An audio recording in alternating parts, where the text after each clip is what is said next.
नमस्कार दोस्तों, मैं आपको फूटे घड़े की कहानी सुनाती हूँ। बहुत समय पहले की बात है। किसी गांव में एक रामू नाम का किसान रहता था। वह रोज सुबह उठकर दूर झरनों से स्वच्छ व साफ पानी लेने जाता था। इस काम के लिए वह अपने कंधों साथ 2 बड़े घड़े ले जाता था, जिन्हें वो डंडे में बांधकर अपने कंधों पर दोनों ओर लटका लेता था। उनमें से एक घड़ा कहीं से फूटा हुआ था और दूसरा एकदम सही था।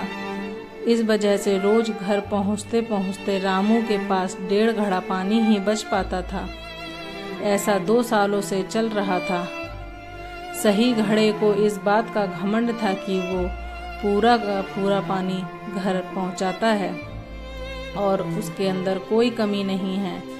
वहीं दूसरी तरफ फूटा घड़ा इस बात से शर्मिंदा रहता था कि वो आधा पानी ही घर तक पहुंचा पाता है और रामू की मेहनत बेकार चली जाती है।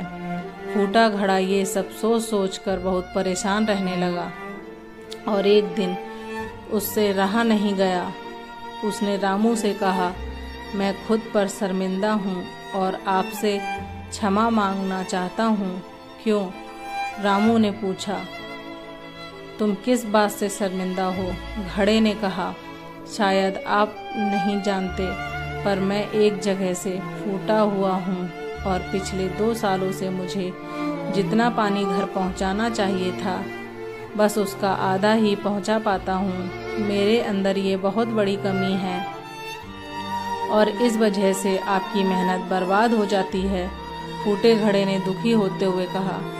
रामू को घड़े की बात सुनकर थोड़ा दुख हुआ और बोला, कोई बात नहीं, मैं चाहता हूँ कि आज लौटते वक्त तुम रास्ते में पड़ने वाले सुंदर फूलों को देखो। घड़े ने वैसा ही किया।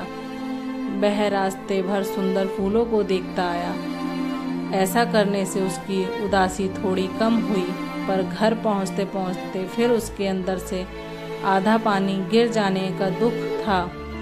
वो मायूस हो गया और रामू से क्षमा मांगने लगा। रामू बोला, शायद तुमने ध्यान नहीं दिया, पूरे रास्ते में जितने भी फूल थे वो बस तुम्हारी तरफ ही थे। सही घड़े की तरफ एक भी फूल नहीं था। ऐसा इसलिए क्योंकि मैं हमेशा से तुम्हारे अंदर की कमी को जानता था और मैंने उसका लाभ उठाया। मैंने तुम्हारे तरफ वाले रास्ते पर रंग बिरंगे फूलों के बीज बोए थे। तुम रोज थोड़ा थोड़ा करके उन्हें सींचते रहे और पूरे रास्ते को इतना खूबसूरत बना दिया।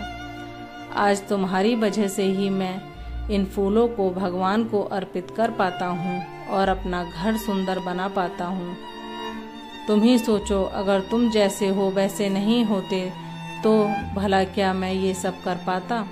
दोस्तों, हम सबके अंदर कोई ना कोई कमी होती है, पर यही कमियां हमें अनोखा बनाती हैं और रामू की तरह हमें भी हर किसी को वैसा जो जैसा है वो वैसा ही स्वीकार करना चाहिए और उसकी अच्छाई की तरफ ध्यान देना चाहिए। और जब हम ऐसा करेंगे तब फूटा घड़ा भी अच्छे घड़े से मूल्यवान हो जाएगा। हमारी कहानी आपको कैसी लगी कमेंट बॉक्स में ज़रूर बताना।